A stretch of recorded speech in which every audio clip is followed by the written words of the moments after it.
Welcome to shops of blessing. దేవుని కృపలో భద్రపరచబడి నూతన దినములో ప్రవేశించాం. ఈనాటి దేవుని వాగ్దానం. భయపడకుడి, మీ హృదయములో దిగులు పుట్టనీయకుడి. Let not your heart faint and be not fearful.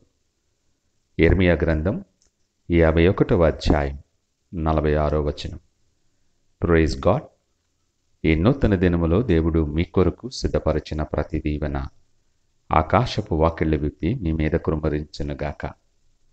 మరి ఒక నూతన దినాన్ని ఆరంభిస్తున్న నేపథ్యంలో ప్రేమ కలిగిన వాగ్దానము ద్వారా దేవుడు మనల్ని దర్శిస్తూ ఉన్నాడు. మన జీవితంలో సమస్యలు ఎదురైనప్పుడు ఎంతో పోరాటం చేస్తూ చివరికి మనం బలహీనపడుతూ ఉన్నప్పుడు, చీకటి మనలను కమ్ముకుంటూ ఉన్నప్పుడు, యుద్ధము ముగియక భవిష్యత్తే ప్రశ్నార్థకంగా మారినప్పుడు, ఇలాంటి పరిస్థితుల నేపథ్యంలో మొదటిగా కలిగేది భయం. నిజమే, శరవేగంగా పరిస్థితులు మారుతూ ఉన్నప్పుడు భయంతో ప్రతి అడుగు జీవించాల్సిన పరిస్థితిలో ఉన్నాం. ఆలోచన శక్తి క్షీణించి హృదయం అనేక ఆలోచనలతో భయాలతో బరువెక్కుతూ ఉంటే ఏం జరుగుతుందో తెలియని నేపథ్యంలో కృంగిన పరిస్థితుల్లో ఉన్నాం. నీ భయములన్నిటి నుండి కూడా తప్పించే దేవుడు మాట్లాడుతూ ఉన్నాడు.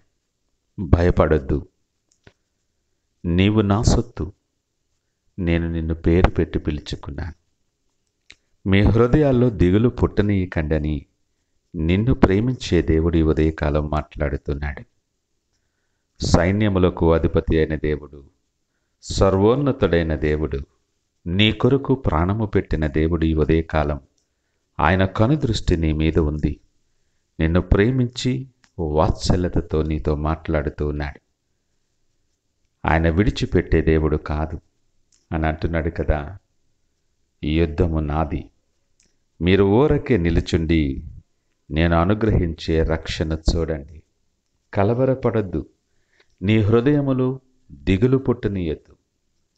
నీ పక్షమున ఉన్నవాడు లోకములో ఉన్నవాని కంటే బలవంతుడు. నిన్ను విడువని ఎడబాయని దేవుడు ఆయన.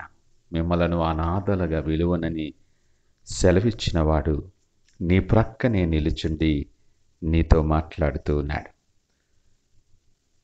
ధైర్యము తెచ్చుకో, దిగులు చెందొద్దు. ఇంతవరకు నడిపించినవాడు ఆయనే. ఈ దినము వరకు నీ ప్రతి పరిస్థితిలో నీకు చాలిన దేవునిగా ఉంటూ నీకు క్షేమం అనుగ్రహించినవాడు ఆయనే. ఆయన రెక్కల చాటున భద్రపరిచి అపాయము నీ దగ్గరకు రాకుండా నిన్ను భద్రపరిచి కాపాడినవాడు ఆయనే. ఆ దేవుడే నీతో మాట్లాడుతున్నాడు. ఇక ముందు కూడా నీకు సహాయము చేయు నమ్మదగిన దేవుడు, మేలులతో ఇంతవరకు నేను తృప్తిపరచిన దేవుడు, ఇక ముందు కూడా ఆయన రెక్కల చాటున భద్రపరిచి నీ చుట్టూ అగ్ని కంచి ఉంచే దేవుడు ఆయన. దిగులెందుకు? నీ చుట్టూ ఉన్న పరిస్థితులు, నువ్వు నడుస్తున్న మార్గాల్లో నీకు భయము తప్ప ఇంకేమీ కలగటం లేదేమో. ఆయన ఎంతైనా నమ్మదగినవాడు. ఆపత్కాలములో నమ్ముకునదగిన సహాయకుడు ఆయన. మీ శత్రువును చూసి భయపడొద్దు, వణకొద్దు, హృదయములను జంకనీయకండి. మీ శత్రువులతో యుద్ధము చేసి మిమ్మలను రక్షించువాడు ఆయనే. రక్షింప నేరకుండినట్లు ఆయన హస్తము కురుచు కాలేదని ఆయన మాట్లాడుతూ ఉన్నాడు. ఈ మాటలు వింటున్న ప్రియ దేవుని జనాంగమా, ఈ ఉదయకాలం పరిశుద్ధుడు శక్తిమంతుడైన దేవుడు నిన్ను ప్రేమించి నీతో మాట్లాడుతూ ఉంటుండగా, నీ కలవరపడి హృదయాన్ని, నీ కృంగిన హృదయాన్ని, దిగులుతో భయాలతో నింగిన హృదయాన్ని ఆయన వైపు త్రిప్పుకో. నీ మీద ఆయన వెలుగు ప్రకాశింపచేస్తాడు.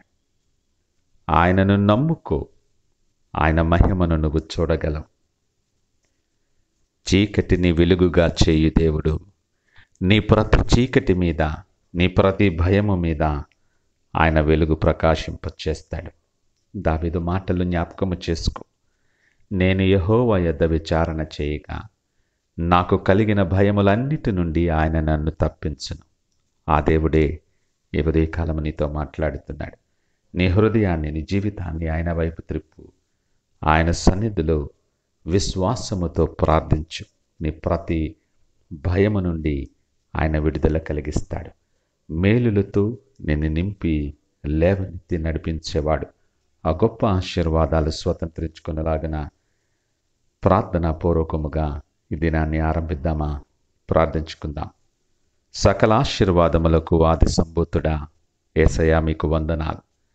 మా భయములన్నిటిలో నుండి మాకు విడుదల కలిగించువాడా, మీకు వందనాలు. అనేక విషయాలు మమ్మలను భయపెడుతూ ఉన్నాయి.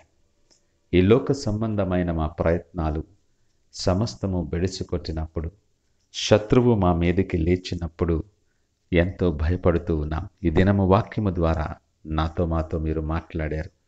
యుద్ధము నీది అని, మా శత్రువుతో యుద్ధము చేయువాడు మీరని మమ్మలను ధైర్యపరచని కృపను బట్టి వందనాలు. ఇదిగో కలవరపాటులో, భయములో కృంగిన మా హృదయాన్ని నీ తట్టు తిప్పుతూ ఉన్నాం. మా చేయి పట్టుకొని మీరు సిద్ధపరచిన దీవెనకరమైన మార్గాల్లో నడిపించి మీరే మహిమ, ఘనత, ప్రభావాలు పొందుకోమని యేసు నామమున అడిగి వేడుకొనుచున్నాము తండ్రి. ఆమేన్. God bless you.